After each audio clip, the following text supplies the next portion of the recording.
Magpa-ME muna daw tayo guys dahil mag-interview tayo sa ating mga immersionist. Ayan. From Bakilan High School. Anya? Go grade 12 ba ito, anya? Ayan. Tinanong ko sila kanina, pumayag naman sila na magpa-ME.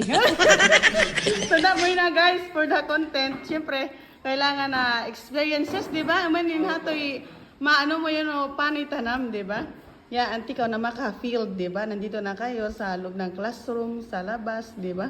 At least ang ano mo yung marami kayong nakikita. Bahala ka na. Charot!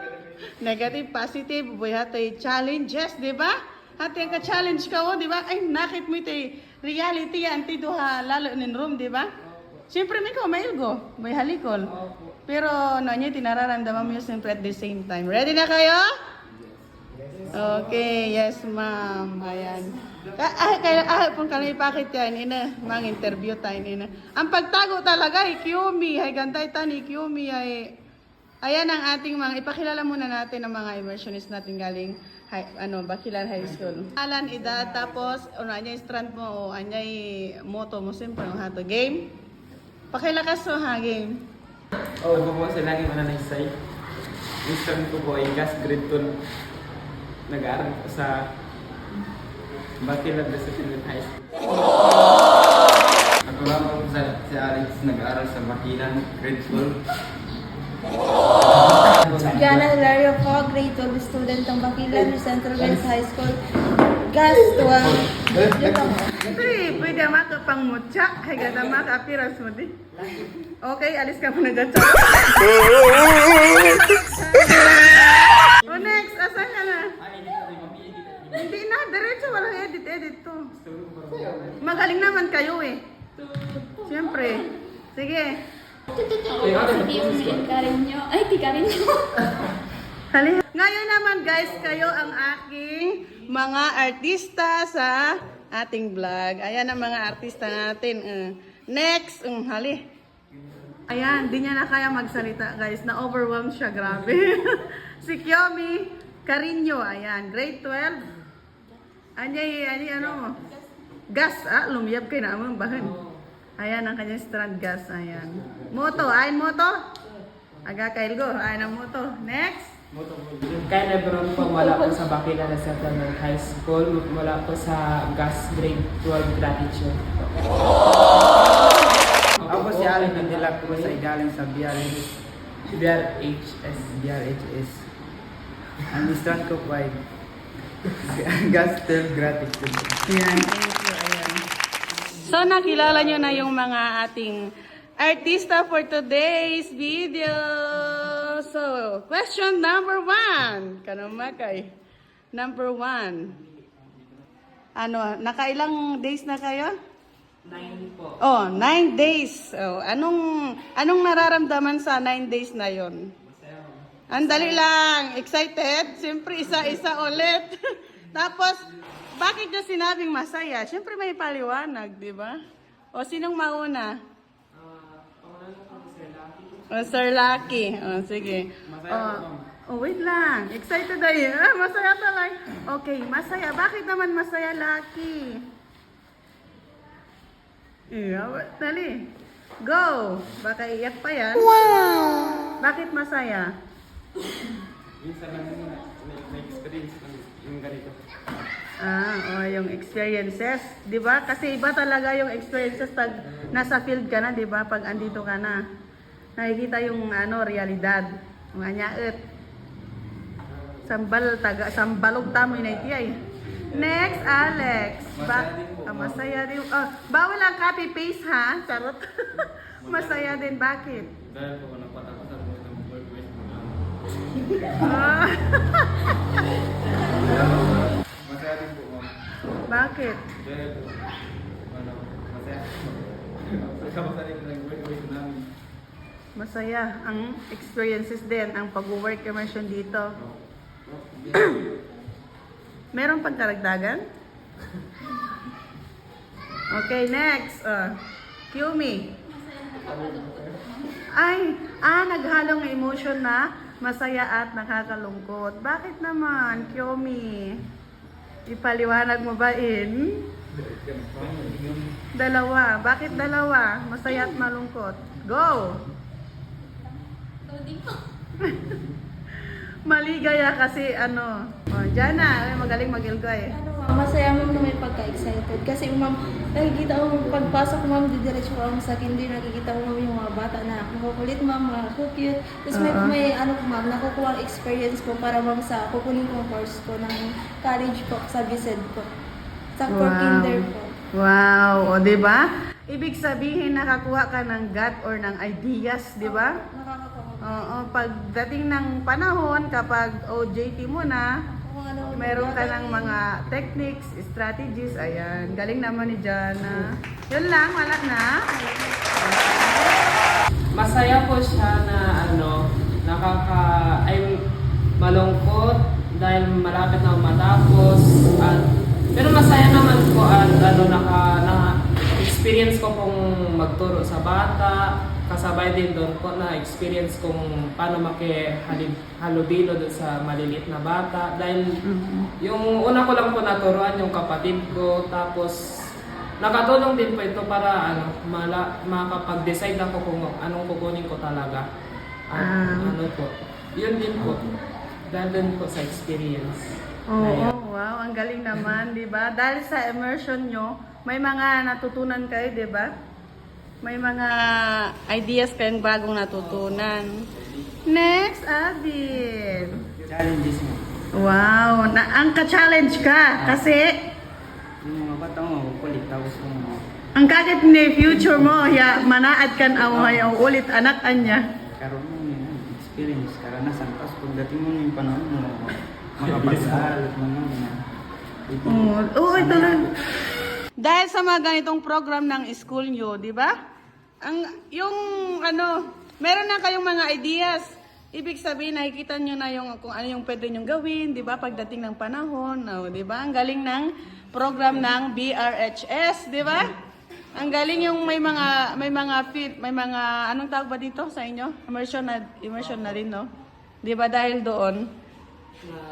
Oo, may mga experiences kayo nararanasan, di ba? Ang galing.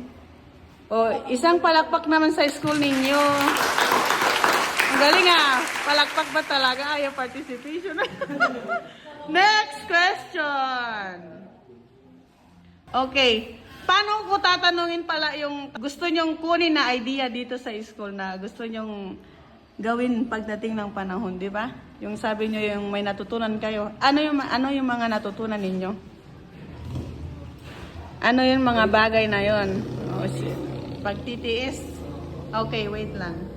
Bakit naman pagtitiis, Alvin? Kasi ma'am, yung mga bata makukulit. Pag wala kang pagtitiis, mabilis kang Okay. magalit. Magalit ka. Nakita niya kasi yung mga teacher masyadong matiisin. Matyaga, ayun. Yun yung word, no? Yun yung word na matyaga sa mga batang makukulit. Ang kakit talaga ba na reality lalo classroom ay talaga eh. Oh, may pabunghaw ka, no? Sige. Na kaya namang kontrolin, di ba? Oh, next, sino pa? Oh, si Kuya Kyle. Alas gano'n lang din po sa sinabi ni Alvin na medyo na-realize ko din po kung gaano talaga kahirap yung pagiging isang guro. Siyempre sa pagsasaway ng bata, pagkontrol sa klase at sa pagmamanage po doon sa oras nila at hindi lang po doon sa pagtuturo sila nakatuon, may mga report lang din po sila. Tama. Medyo mahirap din po. Kaya nakatulong din po talaga ito sa pagde-decide po kung ano kukunin kong trabaho paglaki ko. Kaya malaking tulong po ito. Tapos natutunan ko din po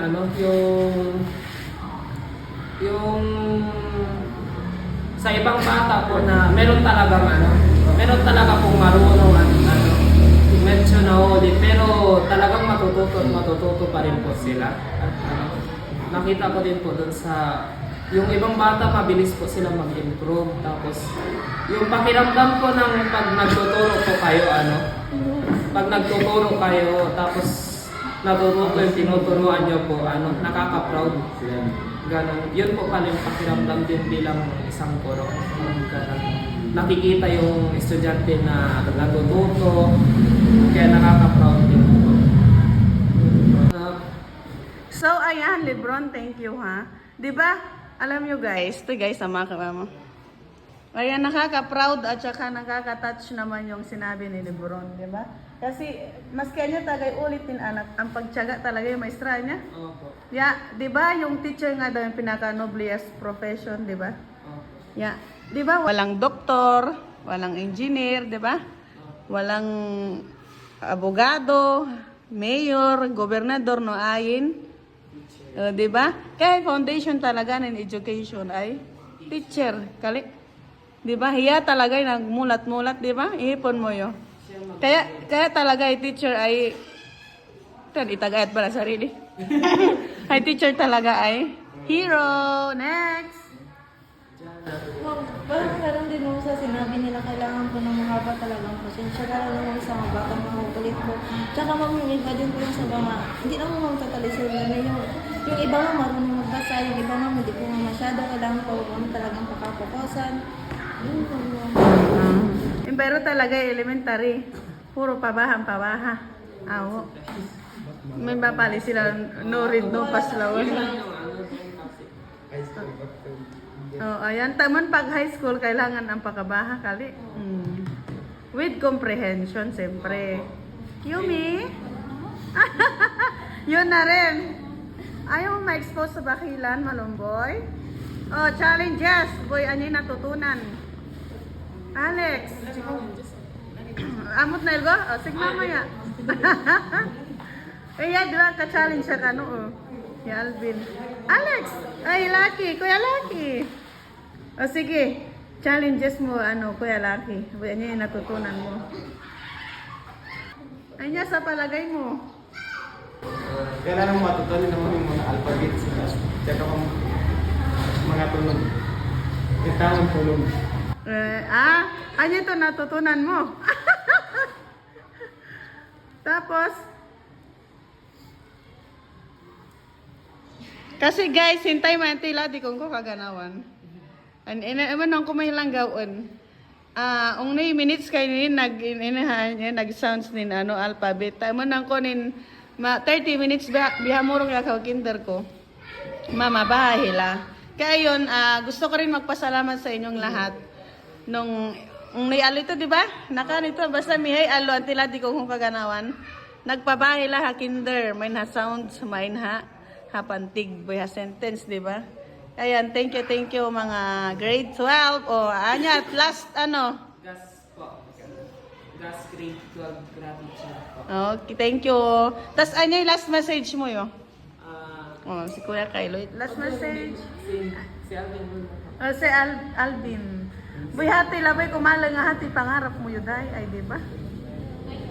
Oo, gusto ko yung pangarap nyo na yung gustong to pa rin na ganito ganyan, anjay gaon mo yo, habiyay mo yo, ya pwede in the future, di ba? Hindo daya mga Alvin. Hali. Anjay anjay tigutan mo namon?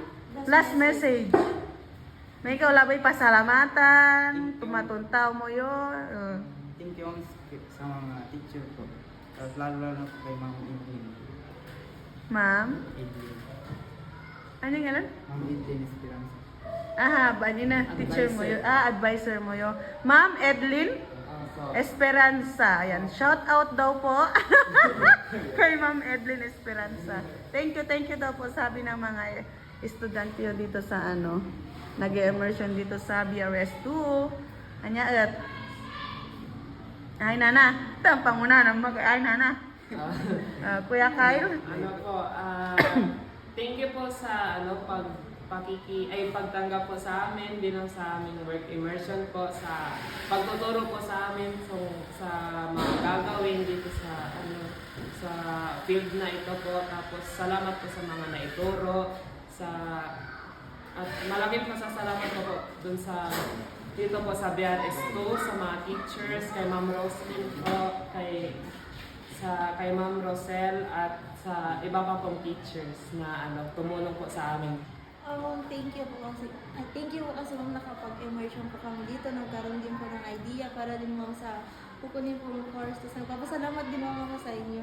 Tapos sa lahat po yung sa pagiging mabait po sa lahat. Basta ma'am, thank you po. Nagkaroon po ng experience at ideas para ma'am sa kukunin ko nga po. Oh, di ba? Thank you. Wait lang Oh, po. next. Ko lang po yung Oh, wait konti lang. yung Oh, wow, may pahabol. Next. Thank you din po dun sa mga bata na na tinuruan, medyo mabait naman po sila at Mumana kila wo. Oh. Ano ito? Yun Yakap po. ng yakap. Namapansin po sila sa labas eh. Nakakit na kahada, nalikol. Hi, kuya, kay Lola siguro. Oo, di makabong nga. O, di ba? Yun yung nakaka-excite, di ba? Opo. Thank you sa Oo, mga yun yung bata nakaka-excite.